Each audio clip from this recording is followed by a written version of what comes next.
आपकी कोई कामना है, आपका कोई भाव है, आपके हृदय की कोई बात है जो बहुत दिनों से लगे हुए हो, और बाबा हो सकता है कि किसी कारणवश पूर्ण ना हो रहा हो। कई लोग कह भी देते हैं गुरुदेव, कोई कोई कहते हैं, जैसे आज कोई कह रही थी बच्ची की मैंने शिव महापुराण में पशुपति व्रत सुना और उसको करा, उसका लाभ मुझे मिला। मेरे पति ने भी करा, उसका भी लाभ मुझे मिला। पर एक काम गुरुदेव ऐसा अटका हुआ है कि वो काम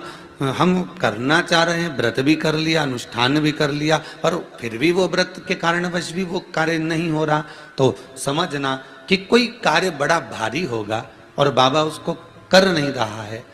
या कोई काम अटक रहा है। तो हमने पहले भी कहा, ये बीच की जो पत्ती है ये देव अधिदेव महादेव है, ये ब्रह्मा, ये विष्णु है।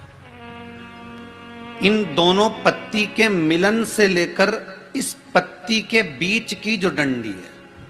ये नीचे की डंडी का वर्णन नहीं कर रहे हैं, इन दोनों पत्तियों के बीच में जो डंडी है बची हुई, जो तीनों के बीच में एक डंडी का जो भाव है, ये माता जगत जननी जगदम्बा माता पार्वती है। इस डंडी के नीचे का जितना भाग है ये 33 कोटि देवताओं को दर्शाता है। बेलपत्री के नीचे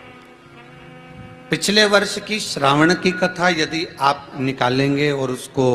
पेज पर जाकर आप सुनेंगे तो आपको प्राप्त होगा कि उसमें भी कहा था कि जब आप पशुपति व्रत कर रहे हो या कोई नियम धारण कर रहे हो या कोई आपने नियम उठा रखा है और वो कार्य आपका हो ही नहीं रहा, आपने 2 बार पशुपति व्रत कर लिए, आपने ये कर लिया, आपने प्रदोष कर लिया, आपने सोमवार कर लिया, आपने सारे अनुष्ठान कर लिए, बहुत सारे उपाय भी करे तो भी नहीं हो रहा है, तो इस बीच वाली पत्ती पर शहद लगाकर बाबा का जो शिवलिंग है उस शिवलिंग को इसको छुआ दीजिए या उससे चिपका दीजिए और उस पर अपनी हथेली रखकर कामना कर कर वापिस घर को आ जाइए।